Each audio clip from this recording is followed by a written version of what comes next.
नमस्कार. तर पिंगा गो पोरी पिंगा या मालिकेच्या आजच्या भागात आपण पाहणार आहोत की तेजा एकटीच विचार करत बसलेली असते आणि ती खूपच टेन्शनमध्ये असते. तेव्हाच आता तिथे वल्लरी, श्वेता आणि मिठू येतात आणि तेजाला असं उदास असलेलं बघून तेजाला विचारायला लागतात की काय झालं, अशी का बसली आहे. तेव्हा तेजा सांगते की काही नाही गं, राधाची खूप आठवण येते. तेव्हा मिठूसुद्धा म्हणते की खरं तर मलासुद्धा राधाची आज खूप आठवण येते.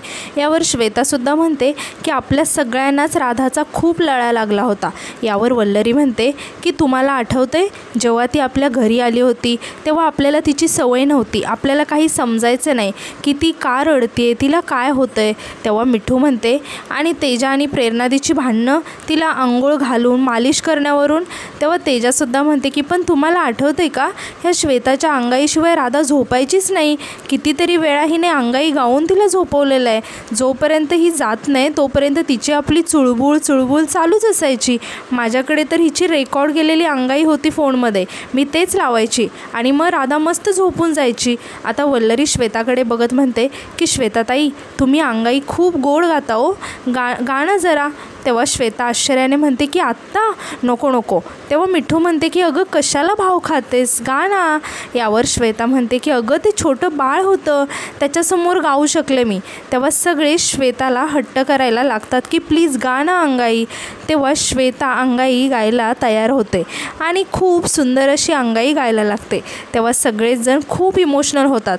तर आता दुसऱ्या दिवशी सकाळी आपण पाहतो की वल्लरी देवपूजा करत असते, तर तेजा आईशी फोनवर ती बोलत असते. आता मिठू तेजाला असं तिच्या आईशी बोलताना बघून वल्लरीला म्हणते की तेजाला असं तिच्या आईबाबांशी बोलताना पाहून किती बरं वाटतंय ना. यावर वल्लरी म्हणते की अगदी खरं बोललात मिठूताई.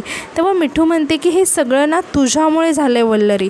तेव्हा वल्लरी म्हणते की अहो असं नाही आहे काय. तितक्यात आता तिथे तेजा येते आणि वल्लरीला म्हणते की नाही मिठू खरं बोलते, हे सगळं तुझ्यामुळेच झालंय. तेव्हा वल्लरी म्हणते की खरं सांगू का तुम्हाला, आता आपल्या सगळ्यांचे सगळं मार्गी लागले. आता बघा ना, प्रेरणाताईंचे सगळे डबे परत सुरू झाले. तुमचं काम तर रोजचं सुरू असतं. मिठूताईंचं कामसुद्धा आत्ता काही दिवसात सुरू होईलच. पण राहिल्या फक्त आता श्वेताताई, त्यांना काहीच होत नाही आहे हो, आणि आपणसुद्धा त्यांची काहीच मदत करू शकत नाही आहे. तेव्हा तेजा विचारते की बाय द वे गेली कुठे ती सकाळ.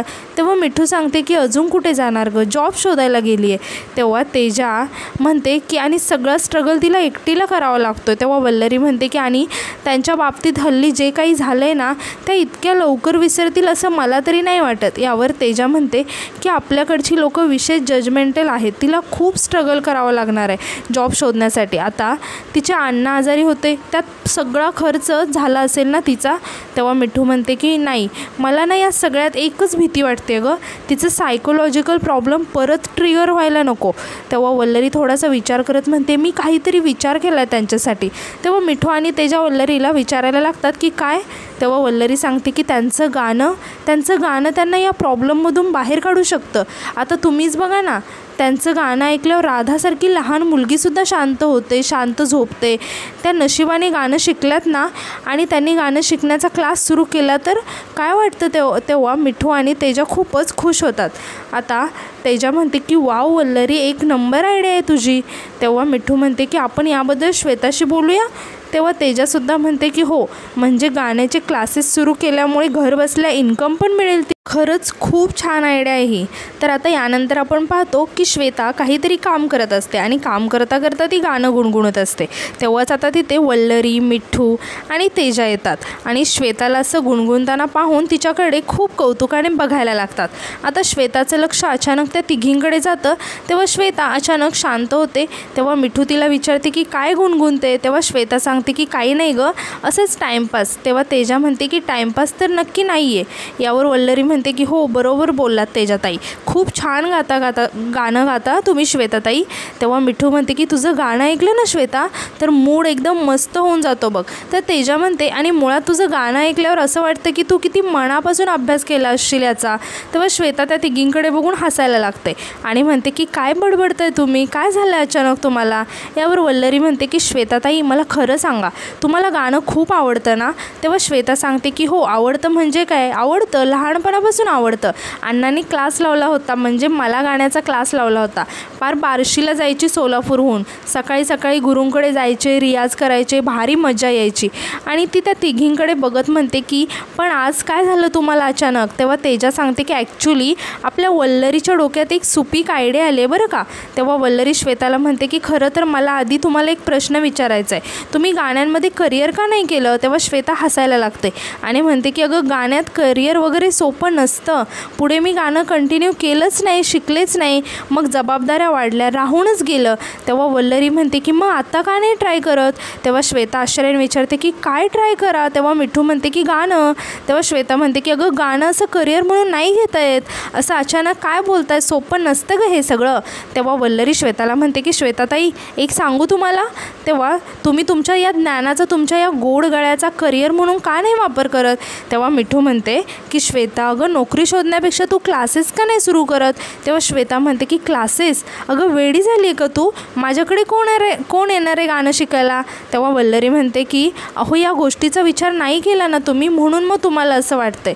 तेव्हा तेजासुद्धा म्हणते की श्वेता या गोष्टीचा ना सिरियसली एकदा विचार कर, म्हणजे बघ ना हे जे गाणं तुला येतं ते तू लहान मुलांना शिकवू शकतेस ना. तेव्हा श्वेता म्हणते की अजून नाही गं, हे बघ गाणं गाता येणं आणि गाणं शिकवणं यात खूप फरक आहे आणि माझा नाही आहे तेवढा अभ्यास, मी टचमध्ये सुद्धा नाही आहे गाण्याच्या. तेव्हा मिठू म्हणते की मग आत्ता कर ना, काय हरकत आहे करायला. तेव्हा तेजा म्हणते की श्वेता बघ तू एकदा विचार करा, तुझ्याकडे जे ज्ञान आहे त्याचा ज्या लहान मुलांना किती उपयोग होऊ शकतो. तेव्हा वल्लरीसुद्धा म्हणते की आणि एक गोष्ट कायम लक्षात ठेवा, ही जी विद्या आहे ना ती कधीच वाया नाही जात. असं म्हणून त्या तिघी श्वेताला आग्रह करायला लागतात की हो म्हण ना. तेव्हा श्वेता त्या तिघींना म्हणते की थांबा जरा, मी करते काहीतरी विचार. तर आता यानंतर आपण पाहतो की मनोज घरी आलेला असतो. तेव्हाच वल्लरी त्याला विचारते की अहो कसा होता कंपनीचा पहिला दिवस आणि कशी आहे तिथली माणसं. तेव्हा मनोज सांगतो की खूप छान होता पहिला दिवस आणि माणसंसुद्धा बरी आहेत. तेव्हा वल्लरी म्हणते की बरं झालं, आपण जिथे कामाला जातो ना तिथली माणसं चांगली असतील ना तर आपल्याला कामालासुद्धा जावंसं वाटतं. आता मिठू म्हणते की मनोज जिजू पहिला पगार आला ना की पार्टी हवी आहे आम्हाला. तेव्हा मनोज म्हणतो की हो आपलं तर ठरलेलंच आहे ना तसं. तेव्हा श्वेता म्हणते की तुमचा पहिला पगार होईपर्यंत आपण पार्टी कुठे करायची याची लिस्ट काढून ठेवतो आम्ही. काय वल्लरी बरोबर बोलते ना मी. यावर वल्लरी काहीच बोलत नाही आणि ती अचानक रडायला लागते. तेव्हा मनोज आश्चर्याने वल्लरीकडे बघायला लागतो आणि वल्लरीला म्हणतो की वल्लू तुझ्या डोळ्यात पाणी काय झालं आहे. तेव्हा वल्लरी सांगते की बघा ना आज आपल्या आयुष्यात किती आनंद आहे, पण आपल्या घरातली माणसं नाही आहेत आपल्यासोबत. आज आई बाबा असते तर त्यांना किती आनंद झाला असता, पण माझ्यामुळे आपलं गाव, आपली माणसं, आपलं घर सगळं काही सुटलं. तेव्हा मनोजलासुद्धा खूपच वाईट वाटतं आणि तो म्हणतो वल्लू सुटलं नाही तर आपल्याला सोडायला लावलं. नाती घर टिकवण्याचा आपण प्रयत्न नाही केला का, किती प्रयत्न केला, पण आईने तर ठरवलंच होतं ना आपल्याला समजून नाही घ्यायचं, त्याला आपण काय करणार आहोत. तेव्हा तेजा म्हणते की वल्लरी मनोज बरोबर बोलतोय, हे बघ चुकीची तू नाही आहेस तर चुकीचे ते लोक आहेत, मग त्यांचा विचार करून आता तुझा मूड का खराब करते आणि मुळात जे नाही आहे त्याचा विचार करून दुःख करत बसण्यापेक्षा आता जे मिळाले त्याच्यात आनंद मान ना. तेव्हा श्वेता म्हणते की आणि काही दिवसांनी त्यांची चूक त्यांना जाणवेलच की. तेव्हा मनोज म्हणतो की ते जाणवेल तेव्हा जाणवेल, पण वल्लरी तू आता तुझ्या मनातून ती गोष्ट काढून टाक आणि छान अशी स्माईल कर माझ्यासाठी.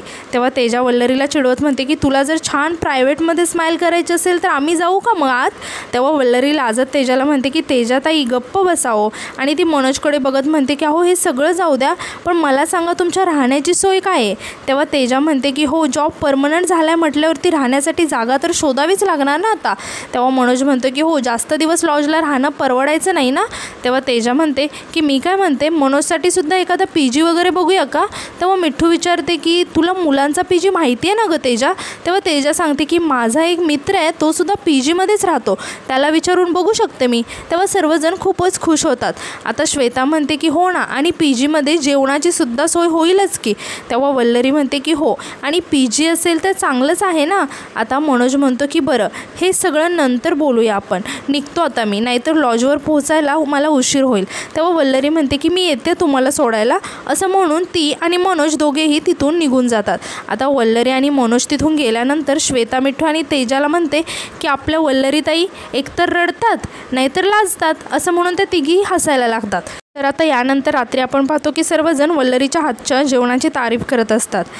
आता तेजा म्हणते की काय आहे, ती आपली किचन क्वीन प्रेरणा, तिच्या हातच्या जेवणाची सवय झाली आहे ना, त्यामुळे हिच्या जेवणाची सवय नाही आपल्याला.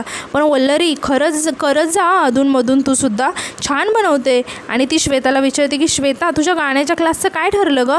तेव्हा मिठू सांगते की काय झालं म्हणजे काय ठरलं ना तिचं? ती हो म्हणाली. तेव्हा श्वेता आश्चर्याने मिठूकडे बघायला लागते. यावर तेजा म्हणते की अगं तेवढं मला माहिती आहे की ती हो म्हणाली गाण्याच्या क्लासला, पण गाण्याच्या क्लासचं एक नाव ठेवावं लागेल ना, ते ठरलं आहे का?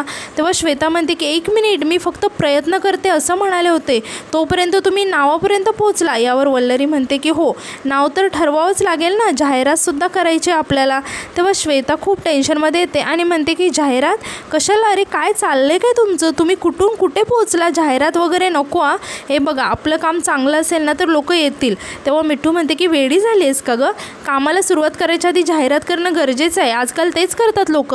तेव्हा श्वेता म्हणते की असं म्हणताय, मग करूया. तेव्हा मिठू म्हणते की अरे पण त्याच्या आधी नाव तर ठरवा. आणि हळूच तेजाला म्हणते की तेजा, लोकांनी नावं ठेवण्याआधी आपणच ठेवूया. तेव्हा सगळेच हसायला लागतात. आता तेजा म्हणते की बरं आता पटापट नाव सुचवा. असं म्हणून तेजा आणि मिठू दोघेही वेगवेगळी नावं सुचवायला लागतात आणि त्या दोघीच हसायला लागतात. आता दोघींचं हे ऐकून वल्लरी आणि श्वेता खूपच वैतागतात आणि त्या दोघींकडेही बघायला लागतात.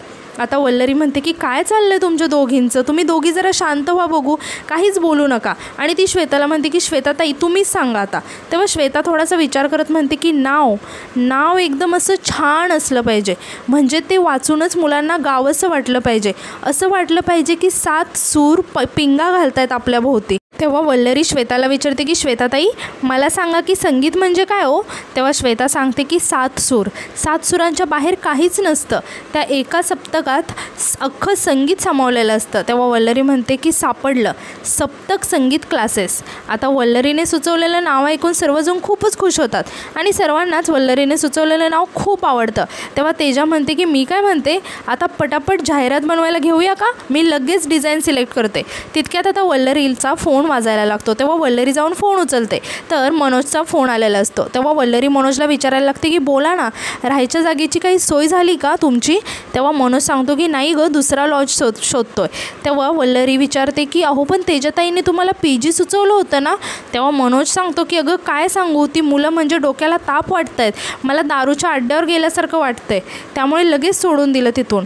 तेव्हा वल्लरी म्हणते की बरं हरकत नाही, काहीतरी सोय होईल आपली, तुम्ही नका काळजी करू आणि मला कळवत राहा. तेव्हा मनोज वल्लरीला म्हणतो की हो तू नको काळजी करू, असं म्हणून तो फोन ठेवून देतो. तर वल्लरी इकडे खूपच टेन्शनमध्ये आलेले असते. तर इकडे श्वेता, तेजा आणि मिठू श्वेताच्या क्लासेसच्या जाहिरातीच्या डिझाईन सिलेक्ट करत असतात. तेव्हाच तिथे वल्लरी येते आणि तेजाला म्हणते की तेजाताई, ते जे तुम्ही यांना PG सजेस्ट केलं होतं ना, ते काही फार बरं नाही हो, असं म्हणत होते हे, अजूनही त्यांना राहण्यासाठी काही घर सापडत नाही आहे. तेव्हा तेजा म्हणते की एवढंच ना, ठीक आहे ना, आता मिळत नसेल पण नंतर मिळेल, मुंबईत राहतो आपण, त्यामुळे खूप ऑप्शन आहेत, त्याचं टेन्शन तू घेऊ नको, PGचे 1000 ऑप्शन मिळतील, असं म्हणून ती पुन्हा डिझाईन सिलेक्ट करायला लागते. तर वल्लरी इकडे खूपच टेन्शनमध्ये आलेली असते आणि आजचा भाग इथेच संपतो. धन्यवाद.